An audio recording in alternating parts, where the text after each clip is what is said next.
Hello, hello, hello, everybody. Hello. It's another Sunday. It's another Sunday, and we're happy. We're in a good place. Everyone is well, and I hope you are well as well.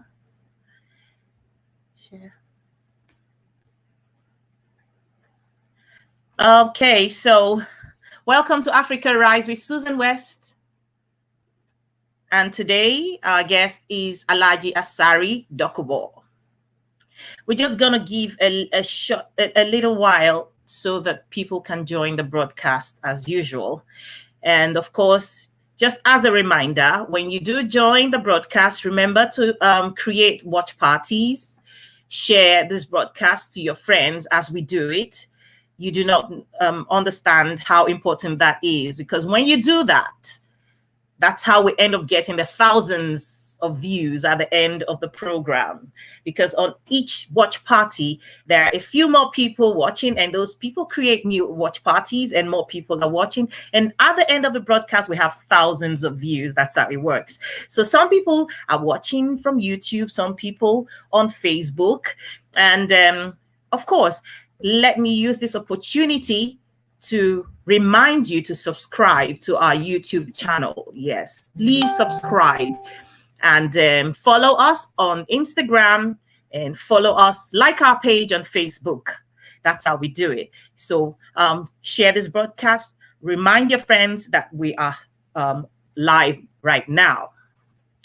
And so on that note, well, first, I'd like to apologize. Last week, we had a bit of, when we had Chief Femi Fani-Kayode, we had a lot of things wasn't going well. And I ended up talking a lot. And when I replayed the video, I couldn't believe some of the grammatical error that was flying out of my mouth.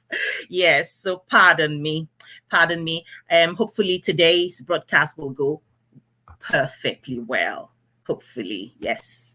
And so our guest today is Alhaji Asari Dokubo, like I mentioned earlier, and I'm going to bring him on shortly. And of course, the topic of discussion today, hello people watching from Instagram. Yeah. So our topic for discussion today is the movement from the north to the south of Nigeria. Is it a simple migration or some form of invasion? Some people who are not Nigerians might not understand why it's something where we are concerned about as Nigerians. I mean, if you're a Nigerian, you should be free to move from one part of the country to the other. But just before Alhaji Asari comes on air, I will yes, that's him. He's waiting. I will I would like to play a video recorded in the 1950s for those of us who are not Nigerians, who might not understand the reason why it's a big deal when people are moving from one part of the country to the other, why people are concerned. So give me a moment to just play you this clip. And then after the clip, I will come on live with Alhaji Asari. Major talks about killing your premier. Add on top of that the North's general hate of the East, and you can start to get the picture of the sort of tribal tension Nigeria was heading towards. One thing I've noticed, Premier, while I've been here, is that Northerners seem to have, I might almost call it, obsession about the Igbos. Could you perhaps explain that to me? Well, the Igbos are more or less the type of people whose desire is mainly to dominate everybody. If they go to a village, to a town, they want to monopolize everything in that area. If you put them in a labor camp as a laborer, within a year they will try to emerge as headman of that camp, and so on. Well, in the past, our people were not alive to their responsibilities, because you can see from our northernization policy that in 1952, when I came here, there weren't 10 northerners in our civil service here. Then I tried to have it northernized, and now all important posts are being held by northerners. Is this policy of filling all key posts in the north solely with northerners and not with other Nigerians a temporary or permanent one? In actual fact, what it is a northerner first. If you can't get a northerner, then we take an expatriate like yourself on contract. If we can't, then we can employ another Nigerian, but on contract too. This is going to be permanent, I should say, as far as I can foresee, because it will be rather dangerous to see the number of boys who are now turning from all our learning institutions, coming out with having no work to do. I'm sure whichever government of the day might be, it will feel rather embarrassed, and it might even lead to bloodshed. Doesn't this damage the idea, sir, of all people in all regions in Nigeria being fellow citizens of one country? Well, it might, but you are, I mean, new to our region, but how many northerners are employed in the east or in the west? The answer is no. And if there are, there may be 10 laborers employed only in. Oh, sorry about for the people joining us from Instagram. Sorry you couldn't see that video. You couldn't see the video, but right about now, I'm going to be bringing on Alhaji Asari Dokubo. Good afternoon, Alhaji Asari. Good afternoon, my sister. Are you having lunch? I'm just nibbling on something. Welcome to Africa Rise with Susan West. As usual, for people who don't know very much, who are not Nigerians, Alhaji Asari is a political figure of the Ijaw ethnic group and from the Niger Delta of Nigeria. So on that premise, I'd like to first of all start by asking you, Alhaji, according to the topic of discussion today, the movement from the north to the south of Nigeria. Is it a migration or an invasion? I think it's an invasion. It's not a migration at all. Because it has happened before. They said those who do not learn from history are condemned to destruction by the events of history, that the events that comes out of the history that they have refused to acknowledge. This had happened before. The Fulanese, the Gambaris, they left the foot of Futajello in present-day Guinea, French Guinea, Guinea-Conakry. And they came down, they started spreading all over the savannah, what the Arab called Sudan, the land of the blacks. They started spreading out. And on their part, they destroyed every civilization of the black people. They destroyed Mali, they destroyed Songhai, they destroyed the Abe Hausa state. Their leader in this part of the world was one Usman ibn Fodio. Usman ibn Fodio was contracted to teach the children of royalty in Gobri. The king of Gobri, the chief of Gobri, Rumfa, was a Muslim.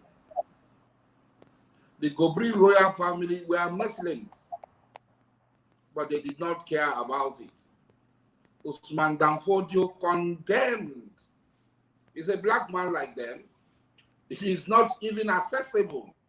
The thing is that Futajelon was not accessible to Arab scholars the way Gobri, Kano, Katsina, Zaria, Zauzau, Kanem Barano was accessible to people, to Muslims from Spain, Muslim from Sicily, Muslim from the Ottoman Empire, Muslim from India, Muslim from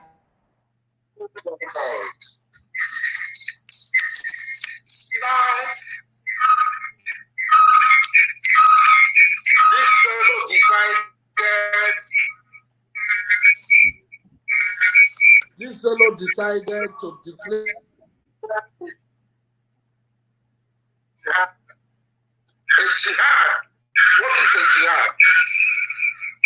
It's a war of purification. This man decided to declare a jihad against his fellow Muslims. Rufa was killed, the whole of Hausa land was captured, Nupe leader was captured, and part of Kanem Boronu Empire, which is the oldest seat of Islam in the Sudan, in the land of the black, because of this whole area was segregated as Sudan, both by the whites, both by Europeans and the Islamic world. And he gave flag to his own people. He did not consider any Hausa Muslim, any Nupe Muslim, any Baki Muslim, any Karen Muslim as what of leading its jihad. It was an ethnic war against the local population. Now they are totally enslaved. The Hausa people subjugated them, that they are even ashamed to say the Hausa people, to talk about themselves without an appendage to the Fulani. The same thing with the Nupe people. What they are doing is to come down in all our communities. Not one is exempted. They are coming to a takeover. They are not coming for any job. There are no jobs for them here. But they are trooping in their numbers, in their thousands, to wait for the time a signal will be given so that they will strike. Right. Thank you very much for that little short history lesson. Another thing I wanted to ask Alhaji is, who is a Niger Deltan? Because lately there's been a little bit of back and forth. Lately there's been a little bit of back and forth. Created by the tributaries of the Niger, and they are going down to the Atlantic or emptying into the Atlantic Ocean. And all those who live within the geographical area are Niger Delta. It's the Niger Delta wetland. The part of Delta, the whole of Bayelsa, and part of the that can qualify as geographical Niger Delta. General Olusegun Obasanjo, after his election in 1999, and the agitation of the people of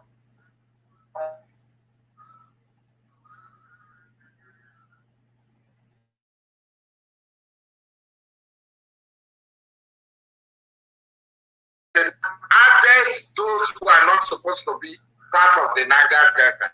According to the report, there's a Wilkins report that clearly defines the Niger Delta. Now everybody wants to be Niger Delta. And then, when the fire was hot, when there was no food to eat, it was only the Jaws and the Ogoni that said they were Niger Delta in the Wilkins report. So political Niger Delta, which is not Niger Delta, how you producing today, instead of retaining the name Upper Deck, which was there before, which is a very, very, very, very descriptive name for and a fitting name for the oil producing area. Instead of Niger Delta Development Commission, which is 419. He now brought in Imo, Abia, Akwa Ibom, Cross River, Ondo, Edo, and the whole of Delta, where there is oil producing areas, the whole of rivers that have oil producing areas are not Niger Delta. Niger Delta is a geographical area that represents the Jaws and the Ogoni's. Thank you. In accordance with the Nature report and in accordance with the scientific definition of the Niger Delta wetland. Thank you. Thank you very much. I also wanted to ask you, because lately I've been hearing you talk about the real Biafra and Biafra and Biafra. And I'm not even sure if you're in support of Nnamdi Kanu or not. But I also want to ask, who is a Biafran? Because you have talked in one of your videos I have seen, you talked about you were going at your sister and Kio Briggs for saying that Abonima Kalabari people are not Biafrans, and then you're giving your own take on who the Biafran is. Tell me why. There are two types of Niger Delta. So there are two types of Biafra. One Biafra is the name given to the history of Santa Barbara, of the of Calabari, when the Portuguese came around 1402 down to 1402, they were like people to come to the church of Ijola or Calabari land. That history of Santa Barbara today is very wrong. The entrance is very wrong. And the Calabari people, they tell you that about the behind them, that the ocean is closed when it's very wrong. Nobody is allowed to go. And when in their discussion with the sign language and so on, with the Portuguese, they call that place Biafra. Biafra in Calabari means undone soup. It's a descriptive text that was attached to that. They have in Portugal, they have a region called Papa. They now adopted this name to call the coastal region, starting from the mouth of Ibadan, which is in present-day Bayelsa and Delta State.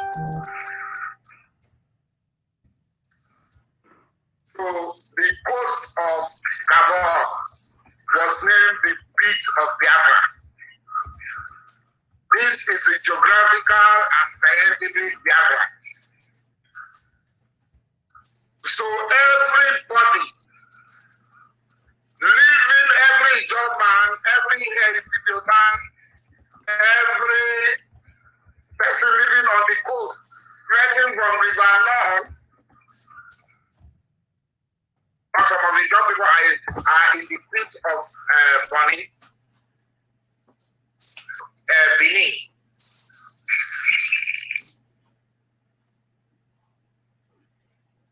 The sound.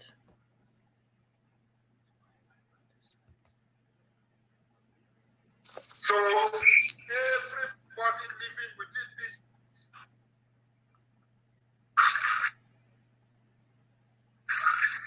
Now after our eastern region, in the north, in the northern region, and when the easterner returned, there was broad-based consultation of all Biafrans, including my parents, the parents of Antio, and the parents of Nnamdi Kanu, everybody. And the Eastern Consultative Assembly gave authority to declare the state. name Biafra was found, who died as a traditional ruler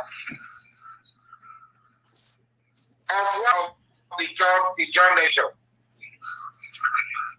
Francis Obigo. He was the person who suggested, they forget whether name, some guy, several names, but Biafra was chosen and accepted by the majority of the members of the Biafra Consultative Assembly. The Amina of Calabari was there as a Consular. The Amina of Dende was there as a second Consular. The Amina of Africa was there. The Amina of Boni was there. The Amina of Okubu was there. And all our elected representatives. Both at Lagos and Enugu. And we all sat together. And we, the people, created the sovereign suspect. So nobody can deny that is not a Biafra. We are Biafra. From 30th of May, which is today, 1967, we became Biafra legally. Right. Just before we go ahead, could your people try and turn down one of your sound, because it's bringing back some kind of echo? Can they kill one of the sound from one of yes, just turn down one of the sound, just real quickly.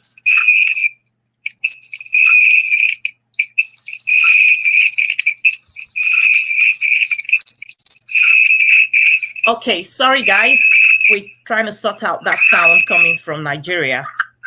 And my next question will be this, Alhaji. A lot. Can you hear me now? Can you hear me now? You are very fair. Okay. I wanted to ask, in our history, if you can hear me, in our history as Ijos, we have been known to have a lot of families in Ijo land can trace their great grandparents or grandparents as coming from Igbo speaking background or Igbos. With this sort of heritage that we share with the Igbos, why is it such a big deal for us to keep going on about who is a Biafran and who is a Niger Deltan?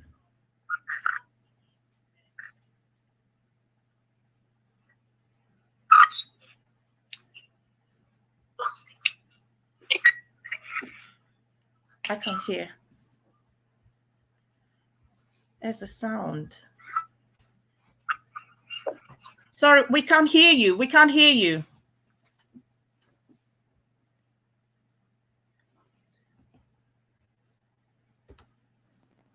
%50 of all the slaves that came out from Africa came from Bonny.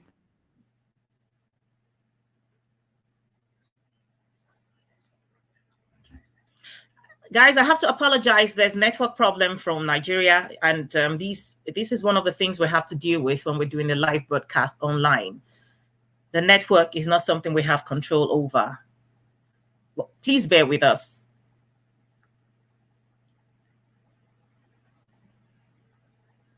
Yes, whilst we're waiting for Alhaji to the network to allow him to continue talking. My question to Alhaji at this point is, a lot of Ijo speaking people can trace or will tell you that their grandparent, a great grandparent is Igbo or from Igbo land. And so what I cannot understand is why it is such a big deal to make a distinction of who is a Niger Deltan or who is a Biafran, because I don't understand why we have to always deliberate on the things that divide us than the things that bring us together as a people. And we've lost Alhaji Asari there, but I guess they'll try to join us again. Just give us a moment and they'll fix the problem and come back on air. Okay, yes. And get it. Okay, you went there for a while. You're back now. Can you continue? Hello? Yes, we can hear you. Can you continue? You were talking Yes, about even today or tomorrow, I can go to Igbo land and get a boy or a girl of maybe 12, 15, 16 and bring the Igbo girl and marry her to somebody, or bring the Igbo boy and marry him to somebody. I can bring Igbo male and female and marry them to each other, and they will be part of my house. It's happening today. It's happening maybe tomorrow it will end, but today it's still happening. We go to Igbo land and do this thing today. It's not a lie. There are those who are marrying Igbo people. So it is very difficult to find a Calabar person from Buguma, Abodima, Bakana, Obama, Tombia. Very difficult to find people from these communities that engage in active slave trade. Do we still want to? Sorry, I want to come in there. Why is it such a big deal? Why do we sound as though we're superior to these people? Isn't it just a culture? Let me lay the basis first. I will come to that. So it is very difficult to find anybody who does not have an Igbo blood flowing in his vein. I am Alawe Diabali. Who is a Diabali? A Diabali is an Abba man. He's an Igbo man. He came together with Aro people. The Abams were the military wing of the Aro state. They came to see King Amakri. The young boy was looking athletic and tall. And Amakri said, the Abam don't sell themselves as slaves. They fight for the arrows. And King Amakri said, I want this boy. The Aro people who came and said, no, it's not for sale. It's not a slave. He said, go tell his father that the king requires services. And he took my great ancestor from them and gave him to Ombo Big Harry to look after. My great ancestor, Ediabali, became the richest man in his time. He became Arusa, acknowledged by everybody in Boni and in Calabar, in old Calabar. So, also, my father's great-grandmother, Amayo, and her sisters were sold into slavery by their senior brother. They are from Ozuakoli. We have our relations in Ozuakoli and we meet them. And when they came to old shipping, Elem Kalabari, where the Calabar lived, she was the first daughter. Because he wanted to take another title, she recognized all of them and she grouped them together and they started to form the relationship which has survived till today. And we know our relations back home. Right. My father's mother, my grandfather's mother, Oyilidea, is an Igbo woman. She's from Akwete. Right. With all this, she gave my father, when my father was giving birth to, she gave him the name of Dimma. When my father gave birth to me as his first son, Justice Melford Good, he gave me the name of Dimma. I gave that name to my fifth son, Mujahid of Dimma. I am proud of my Igbo ancestry. Absolutely. I have Igbo blood flowing in my vein. And the title, the stool I sit on, is a stool created by an Igbo man. We have never denied it. So if you come to my compound in Tombia, in Buguma, in Abalama, you see them answering Igbo names. Absolutely. Chimela, this, that, till today. Exactly. It's a sad story. But it's part of our history. But at this point in time, should we be focusing on what divides us? for instance, you talked about saying you want to join forces with Biafra, but only if you're allowed to become the supreme leader or something like that, if I'm right. And There is no such thing. Sister Susan. There is no such thing. I am not joining force with anybody to fight for Biafra. I am a Biafran. I am fighting the cause of Biafra. I am the leader of Biafra National Council. I am not joining force with anybody. I am 100% Biafra. Nobody can take that from me. I'm not denying Biafra. Denial of Biafra is stupidity. We have been in Nigeria. They are depriving us. They are taking what belongs to us.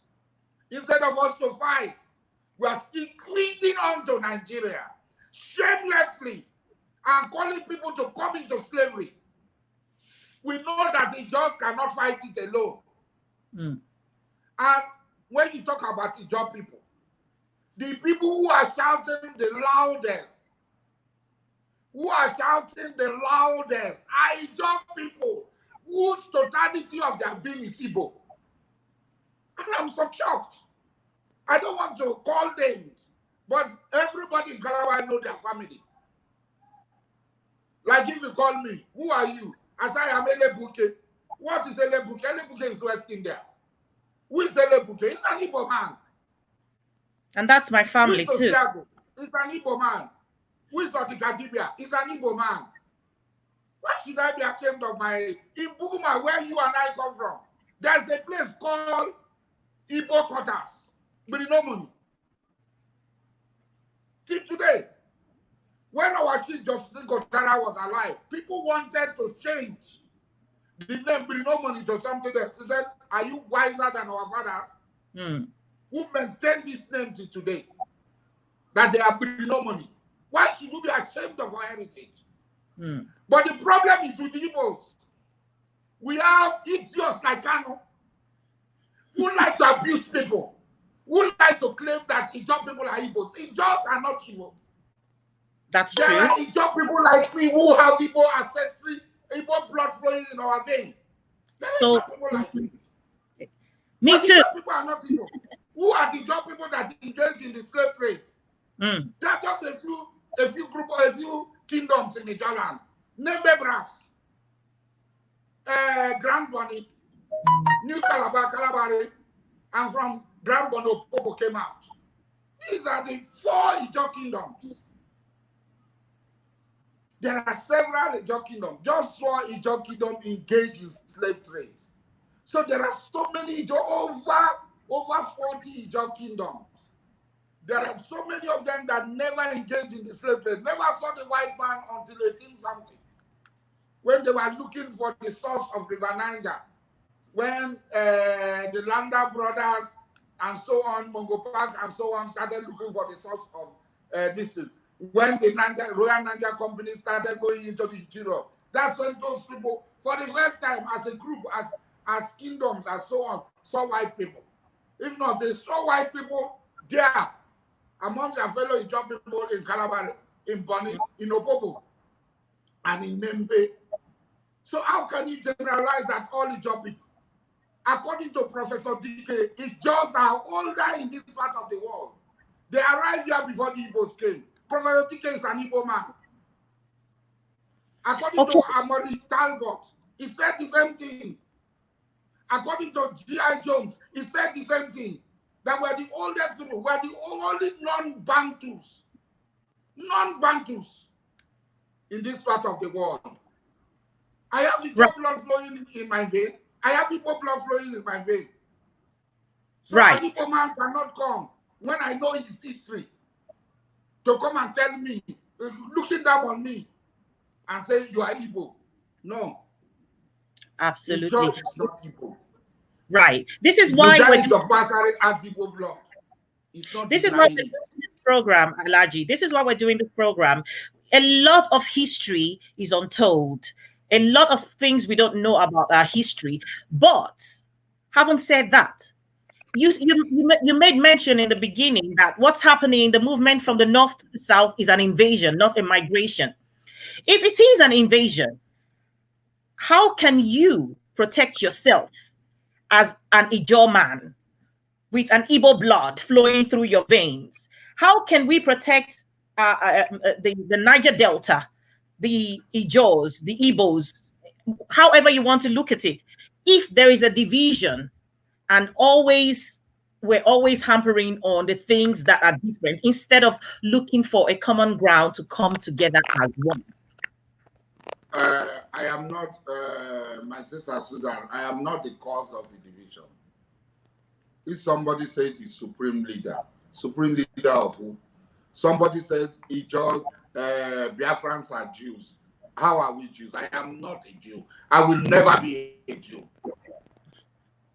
Biafra, if we are creating a Biafran nation, it should be a nation where everybody, like South Africa, where everybody is free to practice his or her religion, where there be no discrimination, where there be no spiritual caste, where there be no Osu, where there be none Osus. I agree. Every Biafran is a Biafran in his own right. That is a Biafra I look up to. Not Nnamdi Kanu Biafra of calling one apartheid state called Israel as our home. As our home. An apartheid evil state, satanic state as our home is not my home. They talk of Holocaust.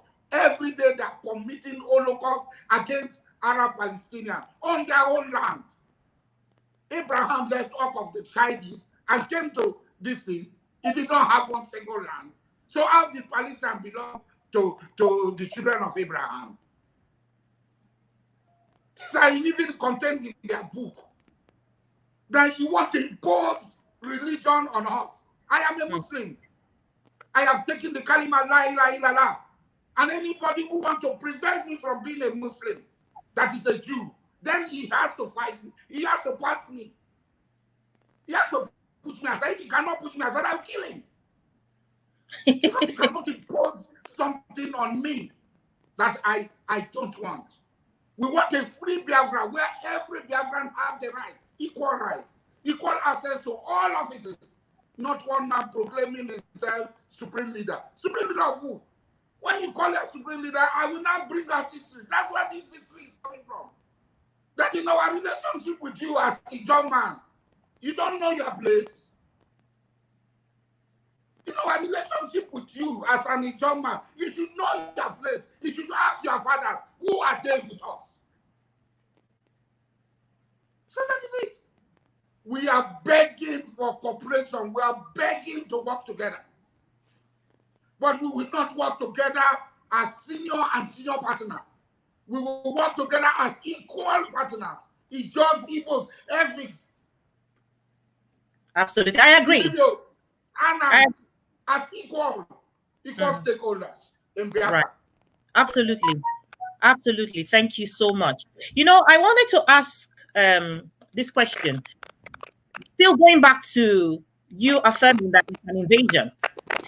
Growing up, my mother in Buguma has a store that is rented by a Hausa man who speaks better Kalabari language than I can ever speak. Why is it now that these people are coming in, these northerners are coming in? What is so different from what has been happening? Like what's happening now? What's so different about it that makes it an invasion? The northerners that are in Buguma are even worried. I built a mosque in Buguma. The central mosque in Buguma, I built it. The central mosque in Buguma, I built it. Nobody gave me a dime. The mosque in the central mosque in Degema is ongoing. I am the one building it. The imam of the mosque in Buguma, who is more or less the chief imam of Kalabari now, is an Hausa man from Zamfara State. They are also worried. They are worried about this influx because they speak our language. Some of them are married to our women. Their children are married to our women, both male and female, to the Muslims from here. Their children are married. Now they are worried that they've stayed there for 50, 60 years They did not have problem. Some of them were, their parents were here before the war. After the war, they came back. They didn't have problem with our people. Why are these people coming? They don't have any job. They are not doing anything. What are they coming to do here? I meet with them. They spread fear. They say, Mujahid, we are one of the leaders here. When they go kill people, they go kill us too. Some of them have started living. Wow. Like Alhaji Jallo. Yes, some of them have started living. Alhaji Jallo with his family. He was there. He was the first person to start the slaughter. All his family members have left. They have started living because they are afraid. Oh my God. What the outcome will be. They themselves are expressing fear. You go to Boniti, same thing, they tell you, Alhaji, we have been here since, you know us now. When you come to pray in this month, you used to see us. But these things that are happening, we're very apprehensive. It's sad. It's sad that people somewhere are defining. They want to change the demography. People are defining the destiny of other people. People had created relationship for several years. A group of people led by General Muhammad Buhari are pursuing a program. They are pursuing a program of total conquest. Buhari cannot be exempted. They came with Ruga. We said no. They left Ruga. They said cattle part. We said there's no cattle part on our land. Now they said they must migrate. They cannot migrate. Unfortunately, Ijaw people are feeling comfortable because of all the attacks. No attack has been carried out in Ijaw land. We are feeling comfortable, thinking that we are safe. When they are finished with all other people, they will come down on us. We'll be too few to resist them. And that is why there's a need for the Igbos, for the Efik, for the Bibios, for the Oron, for the Anang, for the Geb, Ejegam, everybody, for all of us to come together. And people like Nnamdi Kanu are dividing us with their hate speech, with their abuses, and so on. Me too, I get bad mouth now. I get bad mouth. My bad mouth, my mouth sharp like my hand sharp. Abuse me, I will abuse you 1 million times. If you bring your 1 million people, I will tell everybody to stay, but let me confront the million. So that is it. We are not the ones who are. Yes, there are some Ijaw people denying Biafra. The same Ijaw people denying Biafra. Oduduwa Republic has put the whole of Western Ijaw people up to Sagbama as part of Oduduwa Republic. And they are not talking. It's only when they talk about Biafra, they come out, and they start to talk. They have put them, the former Western region, even though Big Western region was created out of Western region, they put the whole of the former Midwest region into Oduduwa Republic, including Sagbama and Ekeremo in Bayelsa State. They are not talking. It is when they see Biafra map, including the Ijaw people, that's when they will shout. It's hypocrisy. We have no problem with Igbos as a people. But we have problem with individuals with their misguided history, with their lies and their 419. Right. So we're clear on it. We understand that Ijaws are Ijaws and Igbos are Igbos. But with ancestry, shared ancestry from a long time ago, we have most Ijaw families can boast of an Igbo blood running through their veins. That is clear. If you come to Bukuma today, we have 40-something compounds. Out of the 40-something compound, I will tell you, 30 compounds are of Igbo origin. Right. I don't know of any other community. I can name them one by one and call their Igbo names for you. 30 compounds are of Igbo origin. But that does not make them Igbo. They have been assimilated. It's like an assimilated Englishman. The rulers of Great Britain, where you stay, are they from Great Britain? They're not from Great Britain. No. They came from somewhere else to rule. But are they Ex- not English people today? They're They are. English people today. Yes. So that is it. Wow. So, in all of this, for our viewers who are watching, and I'm just going to read a few of the things some people have said. And there's someone, Helen D, who says Alhaji Asari knows history, and of course, she made earlier mention that she likes you a lot. And Angel Atta says Alhaji wisdom at work, so that's a compliment. And um, Posi Toboson, I don't know if it's a reverse name, says, I'm loving every bit of this. And I'm trying to look for a question. Helen D also says, sadly, my sister was part of this, not proud of it. She's referring to the the slavery of, that took part when the Jaws were, Igbos were, certain families were selling their family members and then so on and so forth. Yes, Anecdote, I can see you. Auntie Ellie, yes. I'll see you. Bonsoir, bonsoir. Thank you, Prince Rolly Ajomiwe says, good job. And I have to Twinkle Oruwariye. Anyway, my next question would be now is that how do the people of the Niger Delta, the Igbos, the Ijos, however you want to call them, how are they going to defend themselves if suddenly things actually play out according to the fears that people have? My dear sister, the greatest problem are with our political elite who do not share the same aspiration as a vast majority of their people. Why Buhari and his Gambari brothers and sisters are pursuing to pretend their hegemony over us. Our political leaders, the governors of Bayelsa, Rivers, Delta, Akwa Ibom, Cross River, are playing sissy. They are hiding.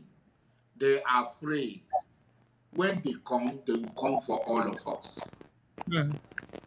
None of us will be saved. Every one of us. They will not know a governor from Dokubo Asari. They will not distinguish an APC member from a PDP member. They will not distinguish a Christian from a Muslim. They've done it before in Hausa land. They've done it before in Nukbe land. They will come for all of us. And when they come for all of us, it will be late. Our governor should be courageous enough instead of Wike saw some people. Wike saw some people. They are going to carry weapons. They are going to slaughter our people. I visited Benue 2018. No, 2019, last year. I visited Benue before the election. What I saw with my eyes, there is an undeclared war already going on, which our lily-livered political elites, they are the one controlling the money. River State budget 500 and something billion a year. Nothing to show for it. The budget of Bayelsa is there. The budget of Delta is there. Akwa Ibom is there. Cross River is there. Edo is there. What are they doing with the money? They cannot defend their people. The primary functions of government, the primary duties of government is to defend the life and property of the people found within the confines you are governing. But these people, shame on them. Shame on them. They have nothing to show.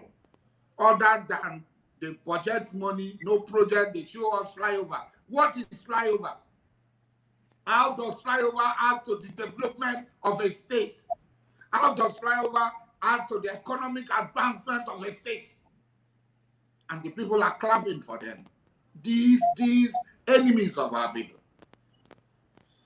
So what we're trying to say is that it is not the individual money that we use to fight. But when the fight starts, we will start. Maybe then they will realize. But the headquarters of the central bank, they should remember, is in Abuja. Immediately the fight starts, the headquarters of the central bank will be locked. The minting and printing this thing will be locked. They will not print any more money for the time being. Our oil will no longer be sold. The reason is this. People say, Trump this. Trump had sold more arms to Buhari than Goodluck sold, than Obama sold to Goodluck. There was an embargo on the sale of arms to the government of Goodluck. But Trump, that they are hailing every day, is selling arms every day. He's a deal man. He's doing deal with Muhammad Buhari to bring this arm to kill our people. All this Boko Haram and everything you are hearing is smoke screen.